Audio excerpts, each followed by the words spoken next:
오늘 본문에 있는 말씀을 보면은 다윗은 자신이 왕이 되기까지 지나온 모든 날들을 돌아보니까 정말 이 하나님의 은혜가 너무 감사하더라는 것입니다. 특별히 다윗은 이 왕궁도 이제 다 짓고 자기가 편안히 거할 그런 상태가 되고 난 이후에 그는 나는 이렇게 좋은 왕궁을 지어서 좋은 거처에서 이렇게 살고 있는데 하나님의 궤, 하나님의 법궤는 아직도 휘장 가운데 있다. 장막 안에 있더라는 것입니다. 여러분, 장막이라고 하는 것 잘 아시죠? 이동하기 위해서 요즘으로 이야기하면 천막 같은 그런 것이고요. 왕궁은 어마어마하겠죠. 아마 다윗이 통일왕국을 이루고 난 이후에 궁을 지었으니까 이 왕궁을 얼마나 아름답게 좋게 지었겠습니까? 그런데 자기가 바라볼 때 자기의 위치와 하나님의 법궤가 있는 위치가 너무 다르더라는 것입니다. 그래서 다윗은 나를 이렇게 왕으로 만드신 하나님 앞에 내가 뭔가 감사하는 마음으로 해드려야 되겠다. 그래서 생각해낸 것이 하나님의 성전을 지어드리자. 이제는 이동할 필요도 없으니까, 이제는 왕궁을 짓고 나라를 이루었으니까 더 이상 하나님의 법궤가 이동할 필요가 없다. 그러니까 아예 성전을 지어서 그 성전에 이 법궤를 모셔야 되겠다. 그렇게 생각을 했다는 것입니다. 이 말씀의 의도를 보면은 그런 의도입니다. 나는 너무 좋은 곳이 있는데 하나님의 법궤는 너무 천한 곳이 있으니까 이렇게 해서는 안 되겠다. 그래서 너무 죄송스러운 마음으로 받은 은혜에 감사하는 마음으로 하나님의 성전을 짓기를 원했다는 것입니다. 여러분, 우리가 다윗의 일생을 한번 돌아보면요, 지금 이 사무엘하 7장에 와서는 이제는 다 편안하고 부족함이 없는 삶을 사는 그런 상태가 되었습니다. 그런데 이전의 삶을 살펴보면은 다윗은 정말로 주변에 있는 사람들로 말미암아 죽을 고비를 굉장히 많이 넘깁니다. 그 중에 특별히 사울 왕으로 인해서 받았던 고통은 말로 할 수도 없었습니다. 뿐만 아니라 블레셋이나 이방 나라들이 끊임없이 쳐들어오는 그런 환난 가운데 살았던 사람이 바로 다윗이었습니다. 뿐만이 아니라 사울 왕의 뒤를 이어서 쉽게 이야기하면 요즘으로 이야기하면 반도들이라서 이 반란을 일으켜서 어떻게 하든지 간에 다윗을 쫓아내려고 하는 그런 무리들도 주변에 많이 있었습니다. 그런 시간 순간순간들마다 하나님께서 자기의 편이 되어 주셔서 자기를 도우셔서 구원해 주셨고 지켜주신 것, 이게 얼마나 감사한지 몰랐습니다. 그래서 그가 깨달은 게 하나 있었습니다. 뭐냐니까 내가 아무리 계획을 세우고 내가 아무리 내가 원하는 것을 하고 싶어도 하나님께서 허락하지 않으시면 안 된다는 사실을 그는 깨달았습니다. 왕으로 기름 부음부터 시작해서 왕이 되기까지도 쉽게 된 게 아닙니다. 수많은 죽음의 고비를 넘겨서 왕이 되었잖아요. 그런 과정을 겪으면서 내가 원한다고 되는 것이 인생의 삶이 아니구나. 내가 아무리 최선을 다해서 노력을 할지라도 하나님이 허락하지 않으면 그것이 하나님의 뜻이 아니면 안 된다는 사실을 바울은 깨달았습니다. 그것 때문인지 모르지만 하나님 앞에 성전을 짓겠다고 이야기할 때 나단이 하나님의 음성을 듣고 와서 왕이여, 당신은 이 성전을 하나님 허락하지 않았습니다. 당신의 아들을 통해서 짓게 하실 것입니다 라고 할 때도 순순히 받아들였던 이유가 내 뜻대로 아무리 해봐야, 내가 원하는 대로 아무리 해봐야 안 된다는 것을 다윗은 이미 깨달았습니다. 이 시기에요. 그래서 두말 없이 그러면 그렇게 하겠다고 받아들일 수가 있었다는 것입니다. 다윗은 성전을 짓고 싶었지만은 하나님 뜻은 달랐습니다. 아니었습니다. 네 아들을 통해서 성전을 짓겠다, 그렇게 하는 것입니다. 다윗의 입장에서는 좀 섭섭할 수도 있었겠죠. 내가 짓고 싶은데, 내가 지을 수 있는 힘이 없는 것도 아니고 돈이 없는 것도 아닌데 왜 나보고는 짓지 못하게 할까? 아들이지만은 내가 좀 지으면 안 될까? 아마 그런 마음이 있었을지도 모르겠습니다. 그런데 다윗은 그렇지 않습니다. 뒤에 고백을 살펴보면은 다윗이 그런 고백을 하죠. 내 집이 도대체 무엇이간데? 이 말은 나를 왕으로 만들어주신 것에도 너무 감사하고 고마운데 이제 하나님이 내 아들을 통해서도 성전을 짓는 영광을 주시겠다고 하니까 정말 감사했다는 것입니다. 그래서 그는 18절에 고백합니다. 나는 도대체 무엇이고 내 집은 도대체 무엇이기에 하나님께서 이처럼 나뿐만이 아니라 내 아들까지도 이렇게 축복하시는가, 그렇게 고백하는 말씀이 기록이 되어져 있습니다. 여러분, 우리는 왜 감사를 못할까요? 우리는 왜 감사가 잘 안 될까요? 여러 가지 이유가 있겠지만요, 우리는 항상 내 뜻대로 되기를 원하기 때문에 내 뜻대로 안 되면 감사가 안 나온다는 것입니다. 내 뜻대로면 정말 감사합니다. 금방 하는데요, 내 뜻대로 안 되면 감사가 안 됩니다. 우리가 다윗에게 배워야 할 것이 이거죠. 내 뜻대로 안 돼도 그것이 하나님의 뜻이라면은 받아들이고 감사를 했다는 것입니다. 또 하나 있습니다. 내가 성전을 짓고 싶은데 내가 아닌 아들에게 하겠다. 이 말은 꼭 내가 아니더라도 하나님께서 다른 사람을 시켜서 그 일을 해도 나는 그것을 받아들이겠다는 것입니다.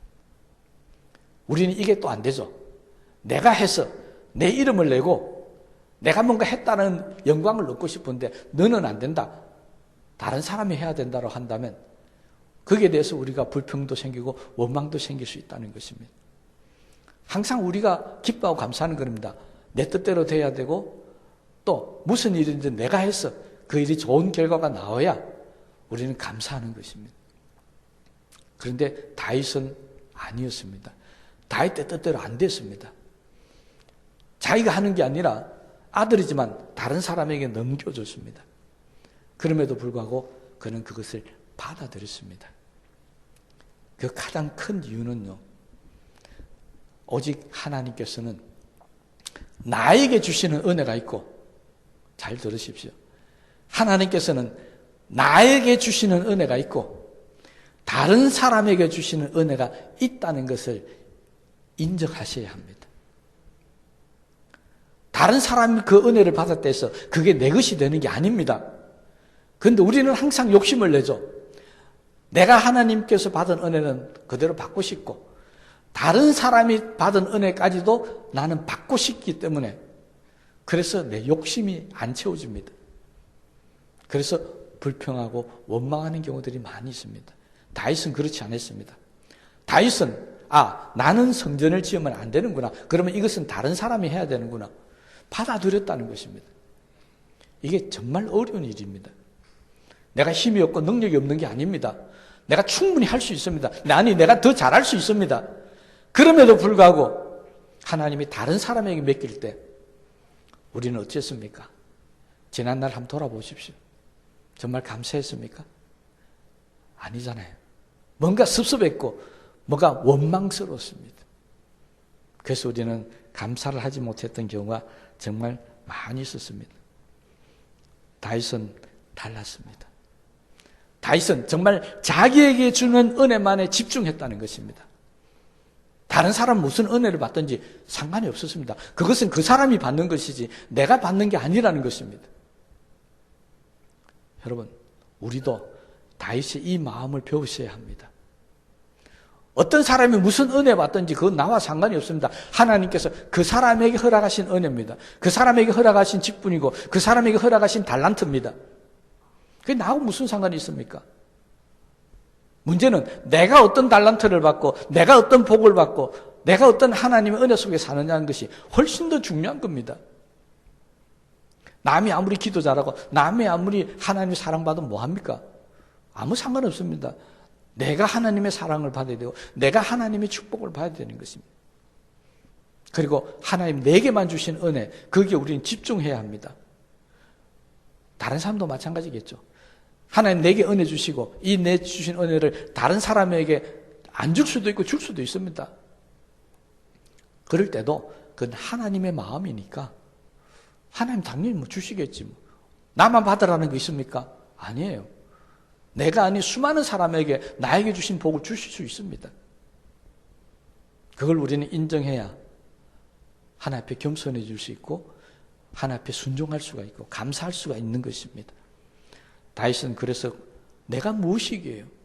이 말은 뭡니까? 나는 정말 보잘것없는 사람인데 왜 나에게 이런 복을 주십니까? 그 소리 아닙니까? 내 집이 도대체 무엇이건데 나뿐만 아니라 내 아들들, 내 자손들에게 계속해서 성전을 짓게 하고 왕위를 있게 한다는 복을 주신다니까 도대체 내 집이 무엇이기에 이렇게 복을 주십니까? 내가 받은 은혜에 집중하니까 다른 사람이 안 보이더라는 것입니다. 그래서 하나님 앞에 감사할 수밖에 없었습니다. 여러분, 내가 받은 은혜는 그렇다고 칩시다. 여기서 가장 중요한 것은 다윗이 그만큼 하기를 원했던 그 영광스러운 일이 자기 것이 되지 못하고 아들의 것이 되었습니다. 이 말은 무엇입니까? 자기가 생각하는 가장 영광스러운 일을 아들에게 빼앗겨버렸습니다. 다른 말로 하면 빼앗긴 게 아니고 아들에게 복이 갔다는 것이겠죠. 내가 하고 싶었던, 내가 받고 싶었던 복이 아들에게 갔습니다. 그러니 다윗은 얼마나 기뻤겠습니까? 그래서 내 집이 무엇이간데 이렇게 고백하고 있는 겁니다. 여러분, 우리도요. 잘 한번 생각해 보십시다. 내가 정말 하나님 앞에 뭔가 해보고 싶었는데 못한 게 있지 않습니까? 그게 내 아들에게, 내 딸에게 갔을 때 여러분 감사한 일이잖아요. 얼마나 감사한 일이겠습니까?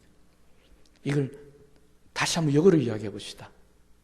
정말 하나님께서는 다윗에게처럼 네가 받았던 복을, 아니 네가 이루지 못한 복을 내 아들에게, 내 딸에게 주겠다고 하는 약속을 우리에게 주셨습니까? 여러분, 우리의 자녀들을 보니까 하나님이 나에게 주신 복뿐만이 아니라 나에게 주시지 않았던 그 복도 내 아들에게, 내 딸에게 주시겠다는 그 말씀을 하신다면 여러분 집은 정말 복받은 집입니다. 다윗은 그래서 감동을 한 겁니다. 나만 왕이 된 게 아니고 내 자손대대로 왕위를 이어주겠다. 얼마나 감사하겠습니까? 저는 오늘 이 자리에 계신 모든 분들이 다윗이 받았던 이 복을 꼭 받게 되시기를 주님의 이름으로 축복합니다. 여러분 받은 복을 여러분 자손들이 계속해서 받아갈 수 있는 그런 축복이 있어야 하는 것입니다. 이 복의 근원이 다윗은 하나님 앞에 감사했다라고 하는 것입니다. 이게 다윗과 우리의 차이였습니다. 여러분, 다윗의 아들들 중에 이런 기쁨만 주는 아들이 있었습니까? 아니었습니다. 아버지의 목에 칼을 거누는, 아버지를 죽이고 아버지의 왕위를 뺏겠다는 아들도 둘이나 있었습니다. 불평하고 원망하지 않겠습니까? 아니 어떻게 하나님 내 아들 중에 저런 애들이 있습니까? 라고 원망할 수도 안 있겠습니까? 그런데 다윗은 원망할 일은 버렸습니다. 오직 감사할 일만 했다는 것입니다. 우리도 잘 한번 생각해 보십시다. 혹시 공부하는 자녀들이 있습니까? 그 자녀들 향해서 겉으로 말은 못하고 속으로 기도할 때마다 하나님 앞에 혹시 이런 기도 안 했습니까? 하나님, 내 자녀들은 왜 이렇게 공부를 못합니까? 혹시 이런 불평스러운 기도 해보신 적 없습니까? 아니 공부를 마치고 학업을 마치고 취직하고 뭐 사회생활 하는 자녀들을 위해서 여러분 기도할 때 하나님, 내 자녀들은 왜 이렇게 힘들게 삽니까? 왜 이렇게 앞일이 잘 안 열려집니까? 혹시 그렇게 원망하고 기도해 본 적은 없습니까? 또 이런 것도 있겠죠. 하나님, 내 자녀들이 만나는 사람들, 주변에 있는 사람들은 왜 저렇게 고약한 사람들만, 왜 악한 사람들만 자꾸 들어붙습니까? 좀 선한 사람, 좋은 사람, 그런 사람 만나게 해달라고 기도해 본 적은 없습니까? 어떻게 보면 부모들이 정말 간절히 바라는 마음이지만요, 그 속에 불평과 원망이 섞여 있습니다. 다윗은 그렇지를 않았습니다. 다윗은 정말 하나 앞에 좋을 때나 나쁠 때나 자기 목숨을 놓는 아들을 위해서도 또 솔로몬처럼 하나님의 영광스러운 성전을 짓는 아들을 위해서도 그는 기도했고 감사했었습니다. 압살롬이 죽었을 때 다윗이 얼마나 목 놓아 울었습니까? 얼마나 기도했습니까? 자기를 죽이는 아들을 위해서도 그는 그런 사람이었습니다. 감사라는 것은 좋을 때만 하는 게 아닙니다. 감사는 힘들고 어려울 때도 우리는 감사해야만이 그것이 바로 진정한 감사라는 것을 다윗을 통해서 배울 수 있습니다. 다윗은 수많은 역경 가운데서도 하나님 앞에 감사하는 마음을 잃어버리지 않았습니다. 그래서 하나님으로부터 다윗은 내 마음에 합한 자라고 그렇게 인정을 받을 수가 있었습니다. 시편을 봐도 다윗의 시편은 어디를 봐도 불평과 원망은 없습니다. 항상 하나님 감사합니다 였습니다. 감사가 몸에 배어져 있어야 한다는 것입니다. 그래서 어떤 분들은 감사는 습관이다 그렇게 말하시는 분들도 있습니다. 습관이라는 건 뭡니까? 아직 몸에 배어 있지 않다는 것입니다. 혹시 감사가 아니라 불평과 원망이 우리 입술과 몸에 배어져 있다면 그거 빨리 차단시켜야 합니다. 정말 믿음으로 신앙으로 그 모든 것을 이겨나가면서 이제는 불평과 원망이 아닌 감사가 내 몸에 차고 넘칠 수 있도록 내 몸을 배일 수 있도록 우리는 훈련하고 연단을 받으셔야 한다는 것입니다. 그래서 우리는 어떤 때나 좋을 때나 나쁠 때나 어떤 때라도 감사를 할 수 있어야 합니다. 성경에 보면 감사에 대한 이 습관 그 중에 감사는 어느 때 해야 되는가를 잘 가르쳐 주는 말씀이 하나 있습니다. 결론적으로 말씀드리면요, 감사는 감사할 일이 생길 때마다 그 즉시 바로 감사해야 한다는 것입니다. 누가복음 17장에 보면 너무나 유명한 감사에 대한 일화가 나오죠. 10명의 나병 환자가 예수님께 와서 고침을 받는 장면이 있습니다. 예수님께서 내 몸을 제사장들에게 보이라고 할 때 가는 도중에 병이 나았다고 기록하고 있습니다. 그 중에 딱 한 사람만 10명 중에 한 사람만 예수님께 다시 돌아와서 감사를 하고 왔다고 그랬습니다. 제사장에게 몸을 보이기 전에 그는 예수님 앞에 감사부터 먼저 하고 제사장이 몸을 보이러 갔고 9명은 제사장에게 먼저 몸을 보였습니다. 그러면 그 9명 중에 단 한 명도 예수님 앞에 와서 감사하는 마음이 없었을까요? 저는 그렇지 않다고 생각합니다. 9명 전부가 다 어떻게 보면 다 감사하는 마음이 있었을 겁니다. 평생 나병 환자로 살면 얼마나 사회적인 천대와 멸시를 받는데 그걸 고쳐주시는데 감사하는 마음이 없다는 것은 그건 인간이 아닙니다.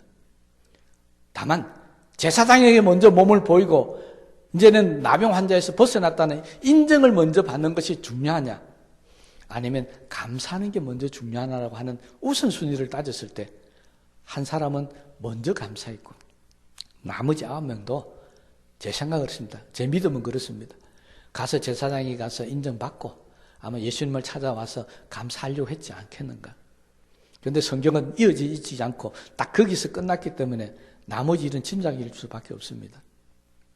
그렇지만 저는 그를 믿고 싶습니다.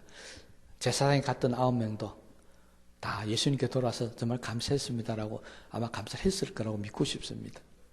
문제는 이 본문이 이야기하는 것은 제사장에 가서 다시 한번 사람에게 인정받는 것보다 주님께 감사하는 것이 더 우선되어져야 한다는 것입니다. 이게 성경의 가르침입니다. 그러니까 감사는 할 때 해야지 그 감사의 시기를 놓쳐버리면 안 된다는 것이죠. 예수님이 우리에게 가르치는 감사의 시기는 사람에게 가서 제사장에 가서 인정받는 것보다는 돌아와서 감사하는 그 시기가 맞다는 것입니다. 그것이 예수님이 원하시는 감사의 때였습니다.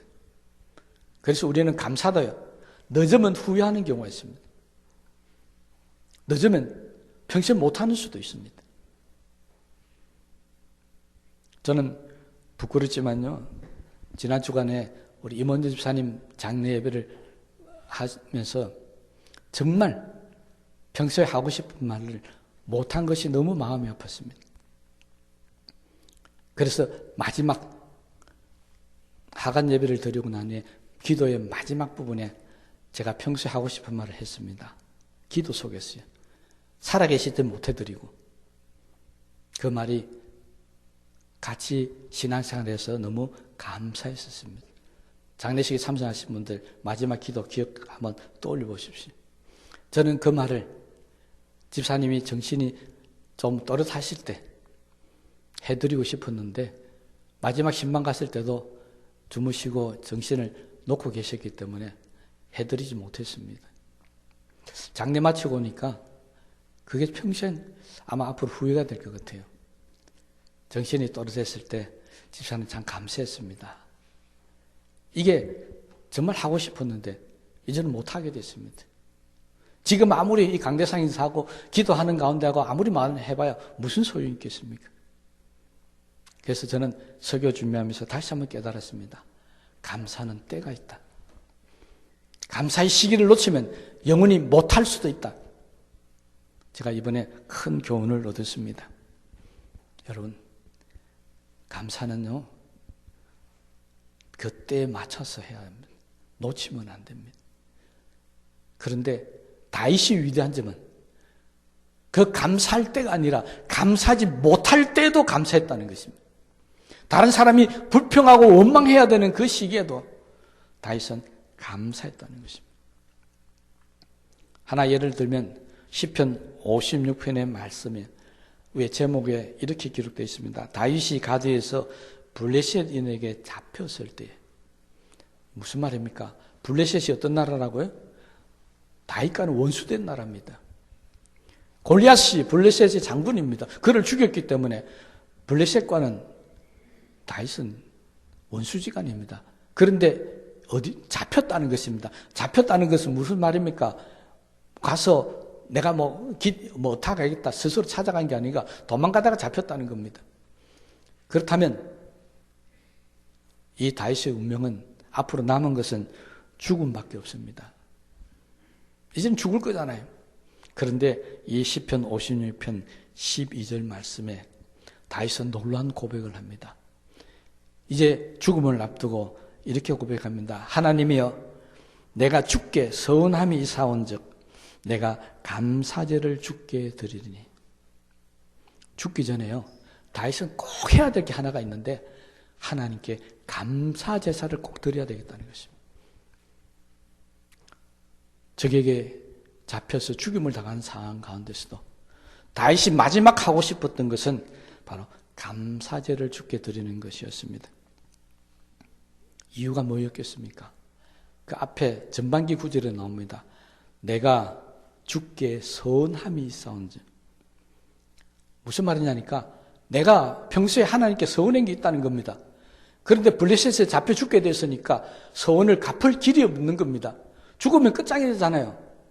그래서 죽기 전에 내가 하나님 앞에 서운했던 거 다 드리고 죽겠다.